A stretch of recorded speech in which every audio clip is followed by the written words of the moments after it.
Hello, and welcome to the Let's Talk Transformation podcasts. This episode will be about personal transformation and empowering yourself and your inner game. I am delighted to welcome Clarissa Burt, the founder and CEO of In the Limelight Media and author of The Self Esteem Regime, an action plan for becoming the confident person you were meant to be.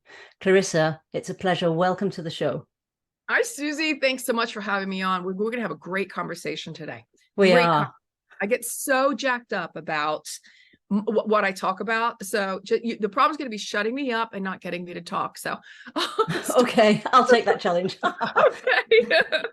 Okay, but Clarissa, so you were telling me a little bit about your story before, but you are an international acclaimed producer, director, writer, a fellow podcast host, and a former supermodel, as well as the CEO of In the Limelight Media. And I know that you're on a quest to support and empower women of all ages and people of all ages and backgrounds to improve their self-esteem and step into the power of their own leadership, hence your book entitled The Self Esteem Regime. Yeah, it's a quest we share.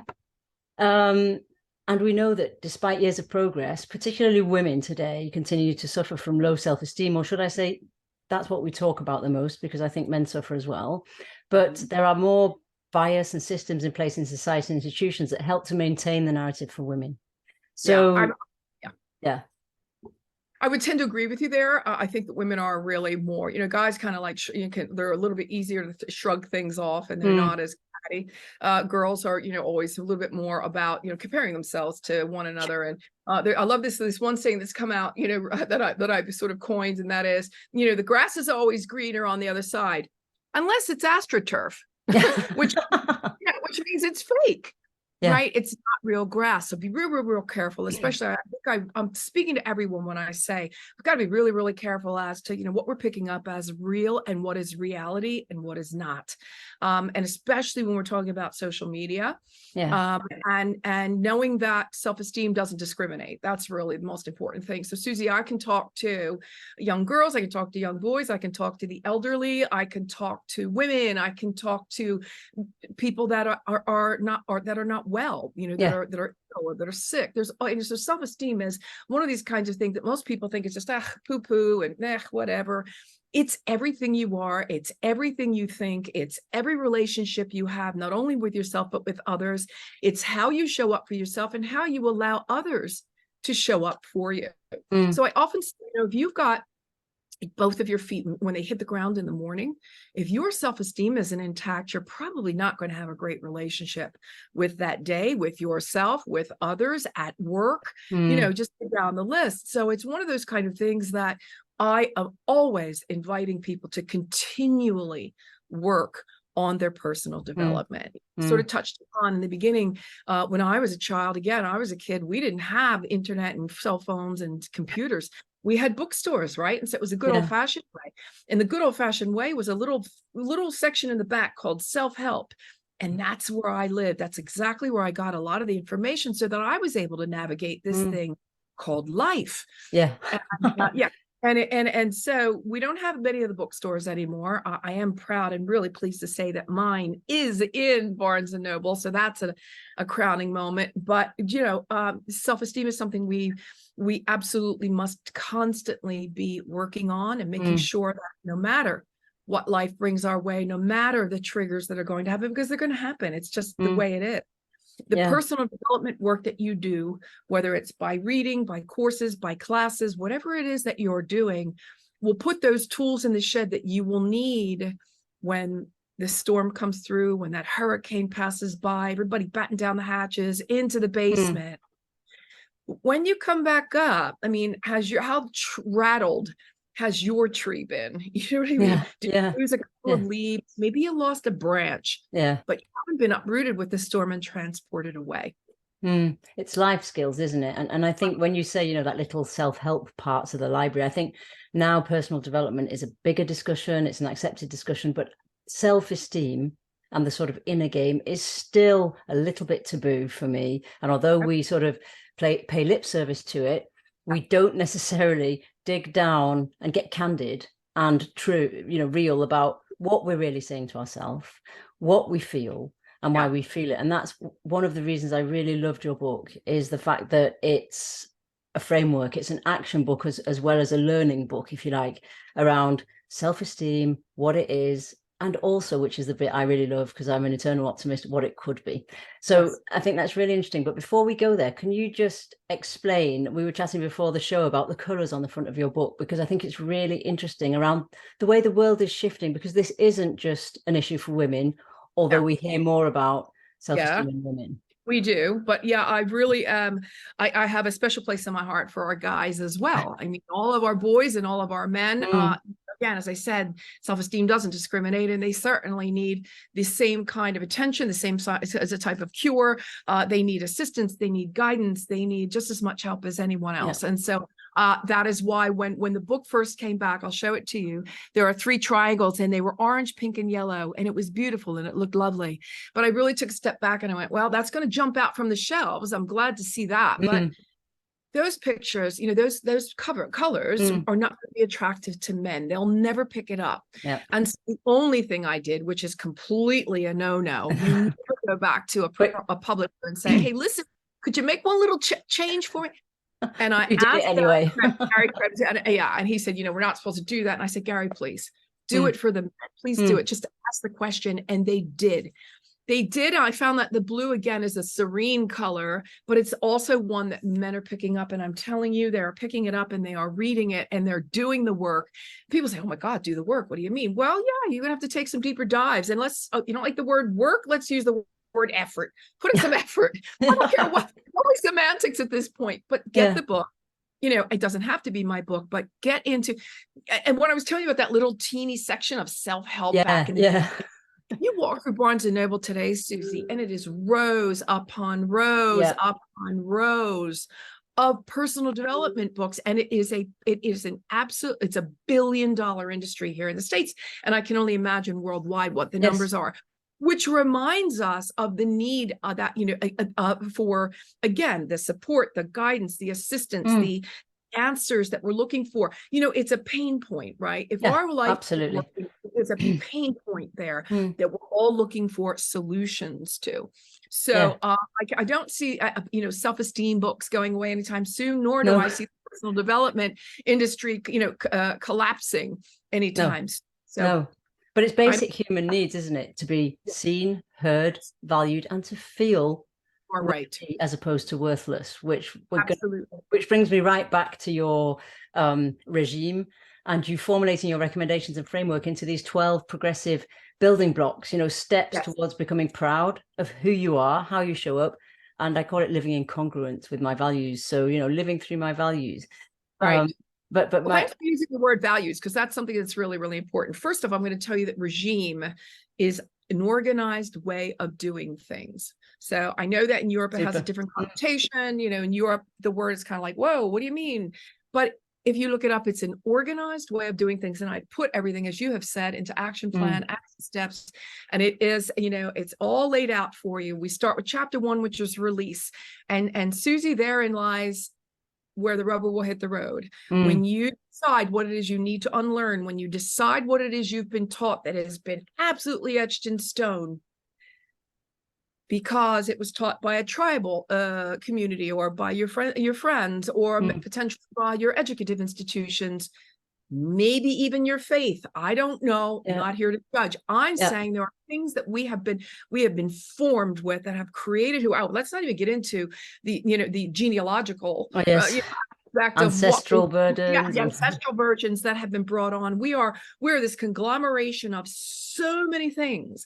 And then we look around and go, well, why is my life not working? Because we need to get clear, we need to get clarity, and we need to make sure that you're on the path that works for you, that serves you and your purpose, obviously, for doing great things in the world, but and for your life. And doesn't necessarily mean you have to be, you know, the next, you know, celebrity or influencer. It's not about that. It's about being the best version of yourself that you can possibly be, but doing the work.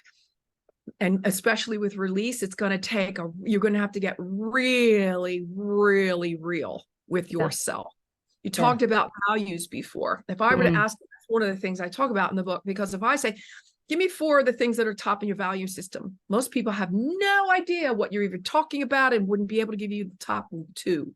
So let's get really, really clear about what hill are you ready to die on? Here's mine. I always take the high road. High road is honesty, integrity, gratitude, and honor. And I will die on that hill. Now, I am a human being and I'm imperfect, and I'm not always going to get it right. But I know that when I come to the table, that's who I am, that's what I bring, and that's what I will stand by.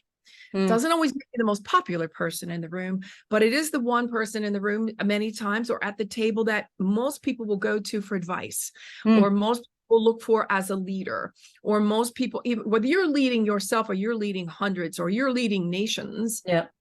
I want to be led by somebody that's got their self-esteem super in check. They know exactly who they are. They know exactly what they stand for. They always come with honest, and honest, it doesn't always mean you're going to like it. No. And I think, people pleasing is something that often hurts our self-esteem, because we're getting validation from somewhere else and we're pleasing people, even if we're not sitting on our high hill or on our high road or feel like we're congruent with our values. And I think particularly in organizations, which is where I do a lot of my work, this incongruence is very prevalent. Well, you just said it too. I mean, well, anyway, yes, of course, all of that. But let's go on, because I know we've got a lot to do. But one of the other things I did want to say this as well. We hear a lot about I am enough. I am enough. You are enough. We and everybody's enough. Well, when you look up the definition of enough, Susie, it's only as much as is required. Huh?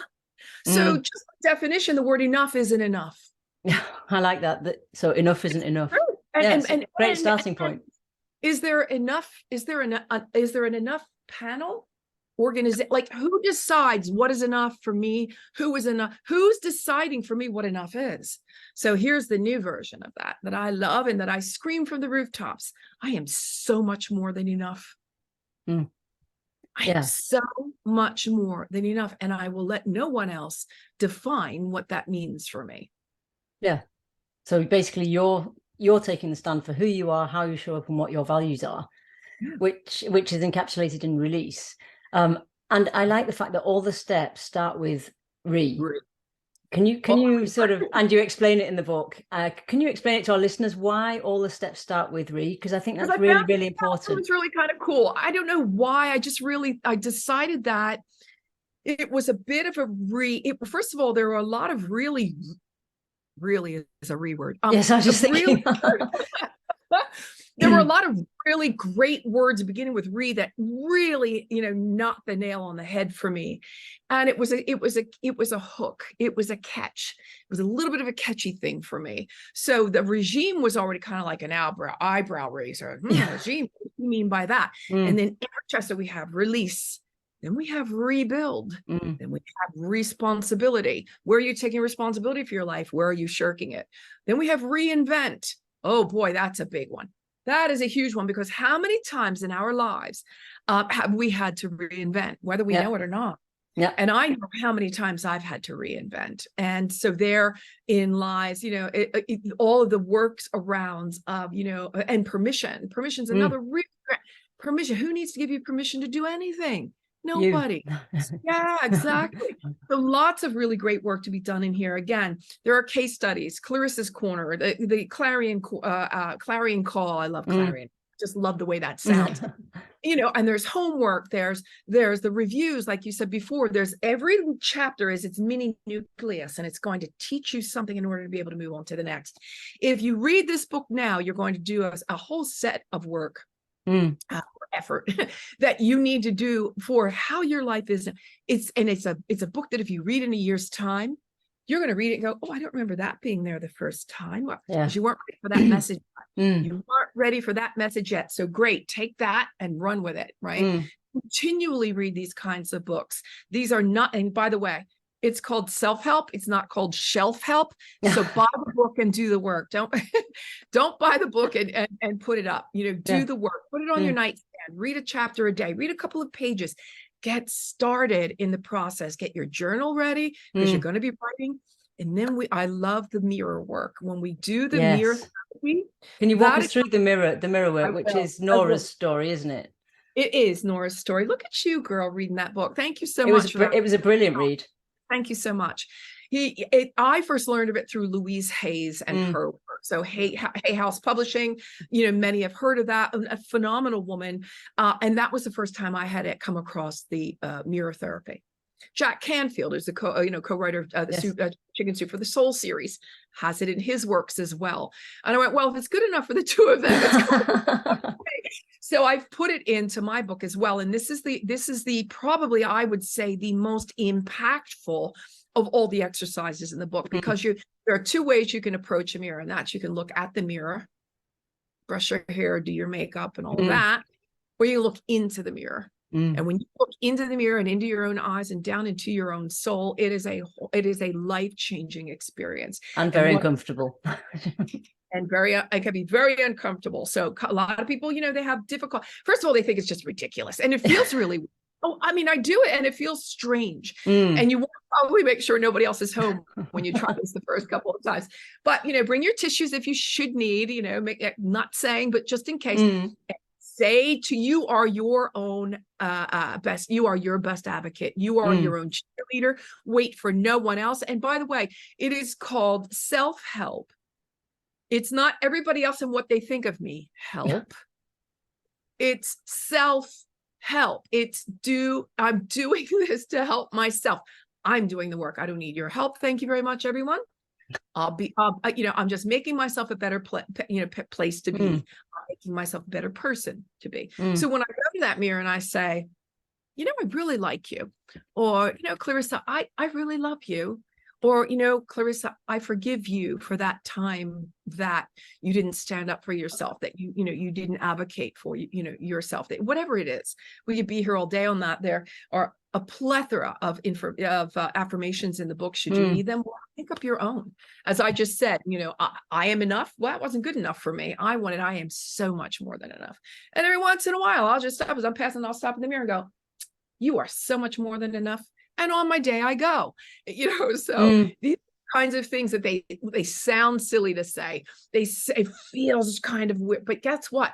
Get into all the gushy loveliness of learning what it's like to really love yourself. And I will tell you that on the other light, you enter that tunnel and it's going to feel really weird. And it's, as I said, it's going to be work. But when you see that teeny weeny light at the end of that tunnel and you start getting closer, when you get out on that other side, you are going to be bigger, bolder, brighter, and better than you have ever been. And it is exhilarating, who you will become and what you'll be able to even, to do. Like with this book, I never thought I could do this. I was never going to write a book, but Gary Krebs saw me on stage one day. And after I got down, he said, I'm going to write your book. And I went, let's do it. Excellent. That was and when I did get the book deal, Susie, it was full COVID. The world had shut down. Nobody was going into their offices, and we got a book deal with a New York City publisher. Now, if that's not the universe telling you that is the mission you're supposed to be on. Yeah. And I come back to what you're saying. It may sound silly, it may feel uncomfortable, but they're two indicators for me of the fact that you should be doing it, because anything that feels comfortable and, is too small. It's not growth. It's not growth. It's not growth. And which brings me to the Deborah in chapter 3 around responsibility. And I would love you to walk us through her story a little bit, because it's so familiar to everyone, this indecision, this sort of risk aversity, even if we want to step out and step into our, I'm going to use this word, greatness, but there is no safe way to be great, is there? Yeah. So I really like the fact that, you can actually have a look at yourself from a distance and think, okay, these people are helping me to step out of my safety bubble, and these people aren't. And so I need to understand what's best for my self-esteem and make decisions that normally I don't make, because I get stuck in that indecision loop. Right. And I love opening up the book, and every once in a while, I am in chapter 3 right now, to I remind you of responsibility. And just to be able to get in here and tell you some of the things that, I've just opened it up, and right there at the top, funnily enough, I've already said it, never assume what others may be thinking, and always take the high road. It's none of our business what others think of us. It really is. And it hurts sometimes, but it's really not our business. Move on. And we get so shrouded, we get so shut down by what other, and by the way, again, it happens to me sometimes too. I go, wow, I don't know what I did to that person, but whatever, I'm really sorry. I don't know what happened. And that's the other thing that, we talk about in the book is I'm sorry. two of the most powerful words you will ever say, apart from, I love you, which is 3 words, lots of, Yeah. I'm sorry. There is no shame, no blame, and no guilt in ever having to apologize. That is one of the most important things I like to underline. There's a fabulous country song. I'll get back to your question. There's a fabulous country song that I like to refer to, and it's you can do anything. I can do anything. Well, okay. I can do anything until I can't. Mm-hmm. And so what I like to bring to mind there is, well, who is it that you might have to apologize to?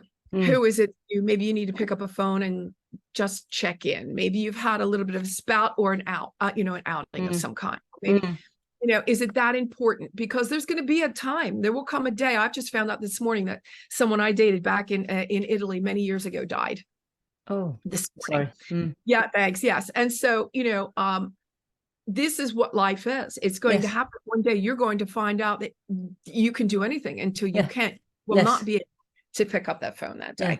So I'm sorry, is take that high road. Maybe maybe you morally feel you were right, but saying I'm sorry is never really a bad thing to do. Yeah, I'm not saying I'm sorry, Clarissa, for things that aren't my responsibility and aren't my, putting myself into this loop of I'm really sorry, although it wasn't my responsibility or my place to say sorry. That's exactly right. But you've taken a high road and you've done the right thing and potentially opened up a door for conversation. Yes.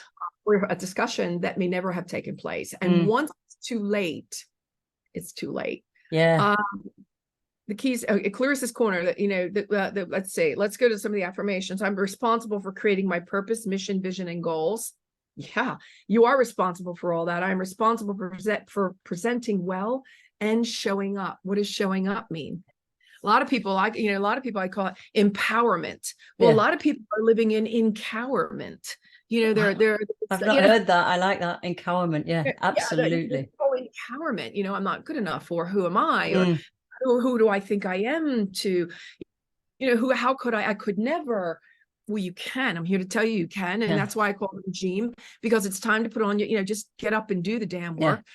Put on your big girl britches and move on. You can be sorry for yourself. I'll give you a couple of days. Do what you got to do. Cry it out. Fine. Okay. Now next, let's move on with it. I'm responsible for acknowledging and improving my imperfections. Nobody's going to do that for you. I'm responsible for working to overcome my fears. Fear, face everything and rise. You can put the R word, anything you want. Face everything, and I don't know, I've got 1,000 words in but here. I liked the false evidence appearing real, which is another one that you use for fear. I love that.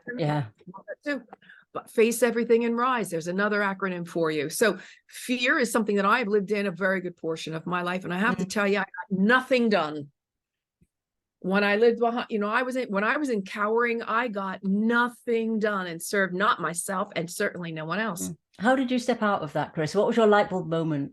Well, I think it was, when I realized that it was fear of what? Failure. Oh, I'm going to fail. Nobody's going to like me, and I'm going to fail. Nobody's going to like me. Well, again, nobody likes me. That, again, not my business.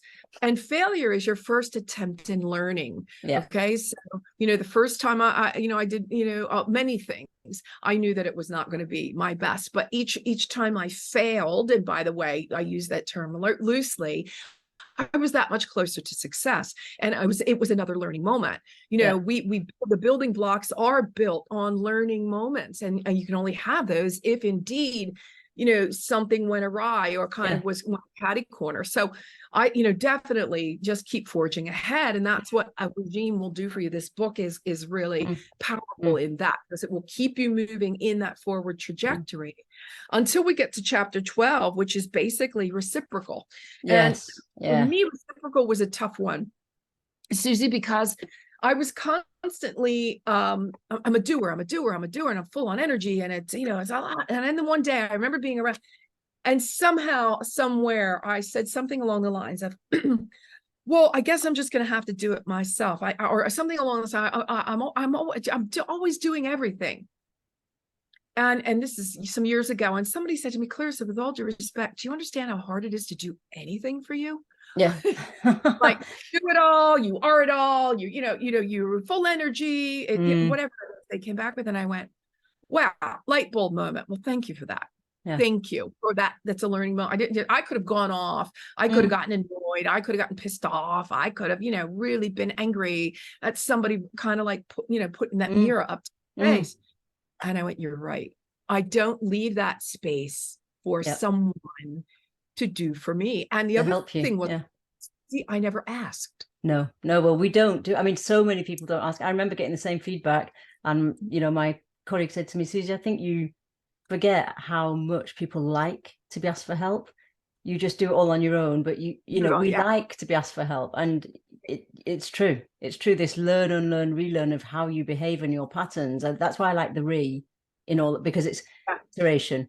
It's building, rebuilding, building, rebuilding, trying, retrying. And I like that. So, and the other part of all of that was when I let somebody else do something, it opened it up for me to, hey, great job, well done.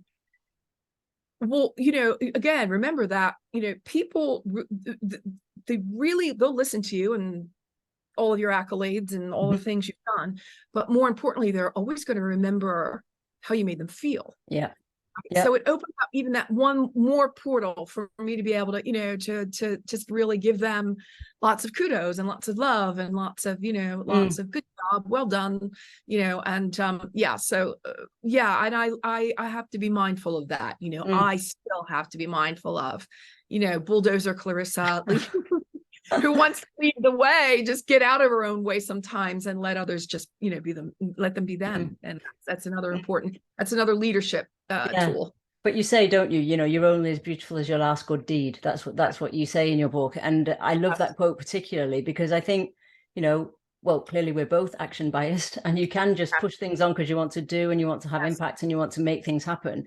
And but I feel grateful that I can create these opportunities for others, but also for myself in terms of having an opportunity to grow if I step back, which brings me to the reinvention chapter. And I really want to just go there. I mean, time is running, but it's really important for me. Okay. I love that chapter on reinvention and Lisa's story of speaking up to her boss, asking for what she felt she deserved, and the boss having a completely different answer than the one she expected, which, comes back to the 7 myths that you talk about, where we need to intentionally retrain our brains around what we say to ourselves and the myths that we can have around this subject. And I found that so helpful, Clarissa, that I would love it if you could just walk our listeners through the 7 myths that we discover through Lisa's story of reinvention.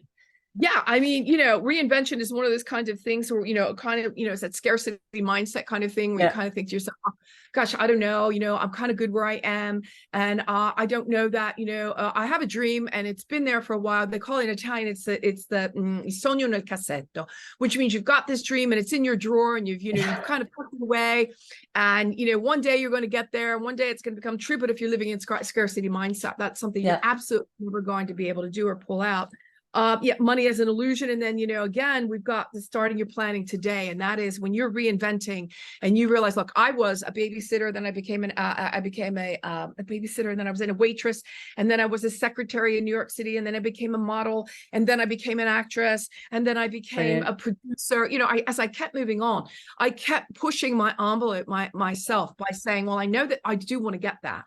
But in order for me to be a director, I probably have to be an actress first. Boom. Before I could be an actress, I may have to, not always, but it kind of worked that way for me, that being a model sort of there was a springboard for me into being an actress. So I kind of, I had all of my ducks were in a row, and I knew that each one of those I needed to work on or not say perfect, but definitely work on so that I could springboard off onto the next. Well, what's your next reinvention? How do you see yourself next? What is it you would really like to do?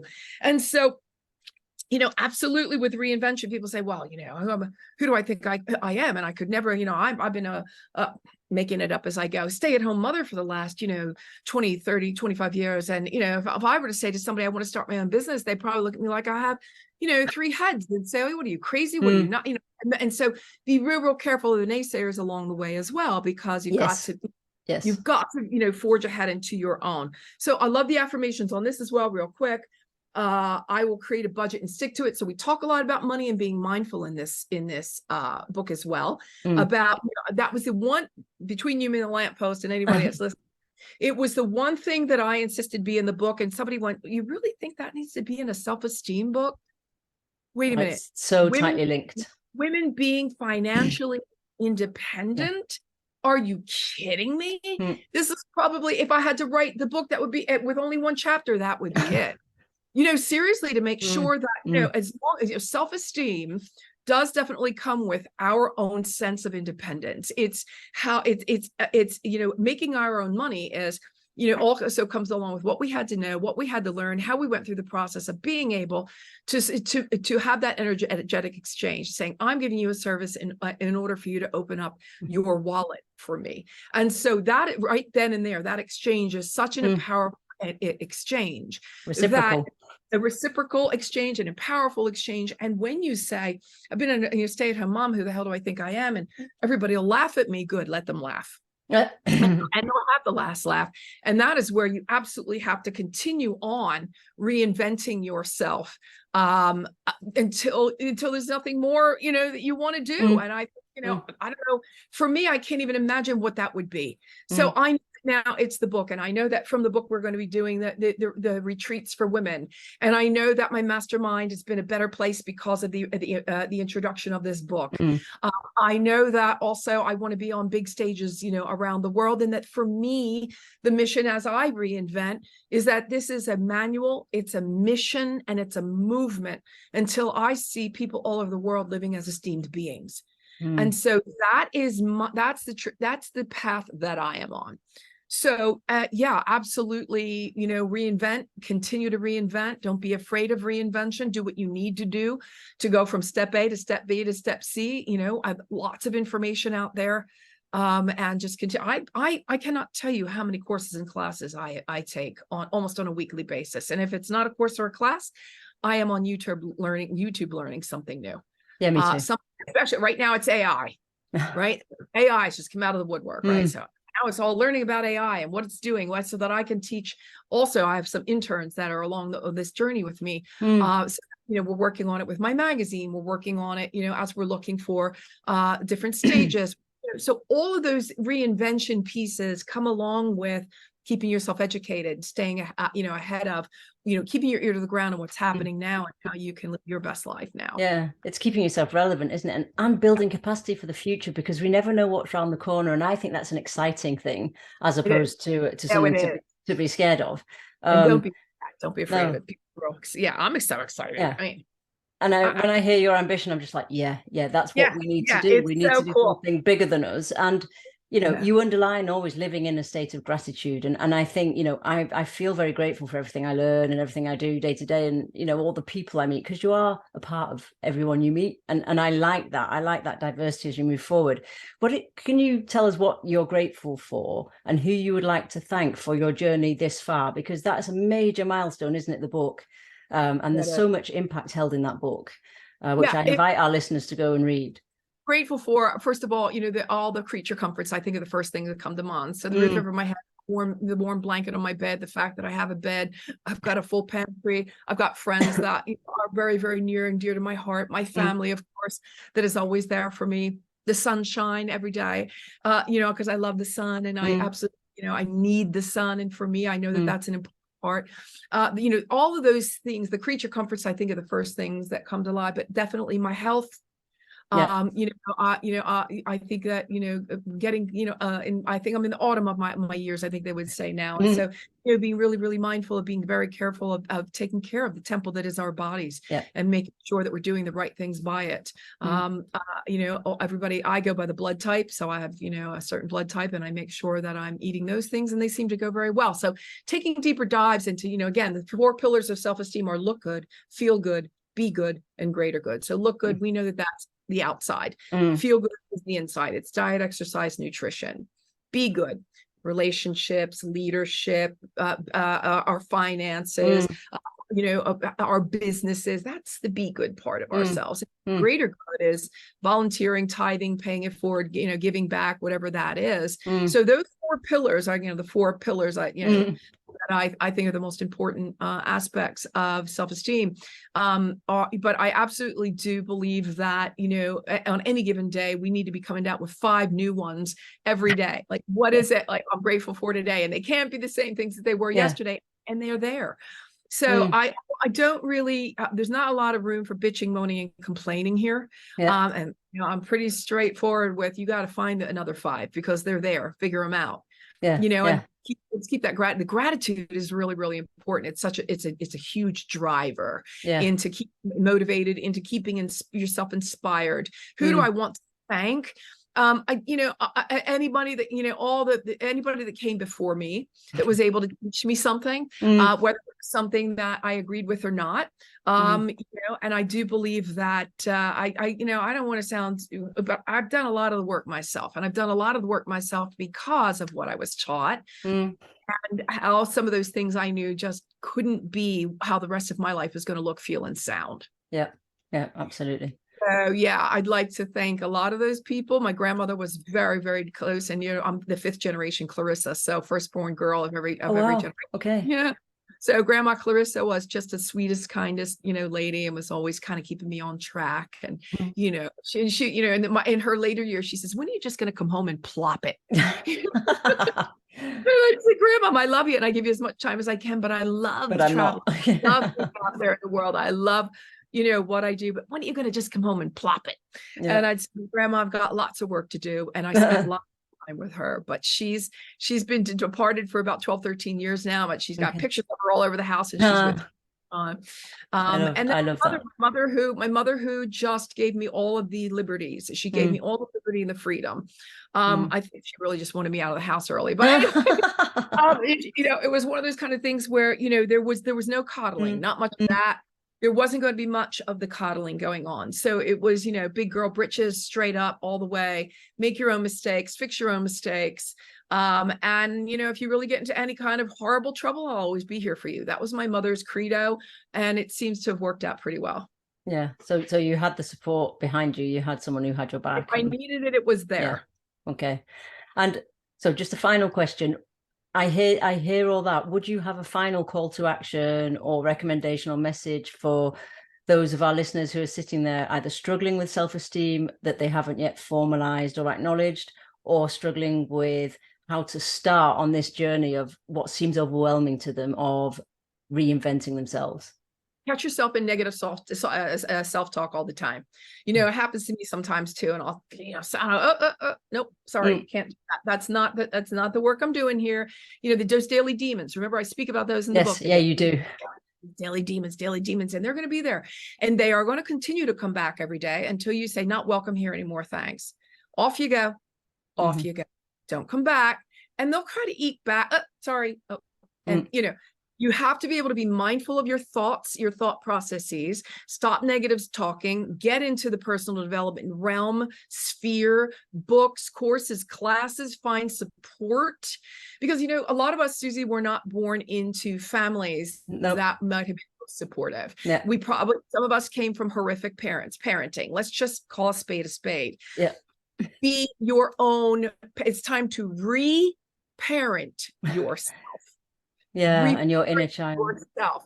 Be your own. Okay, thanks, Mom. Thanks, Dad. Got it. I must have learned these things and these lessons for a reason.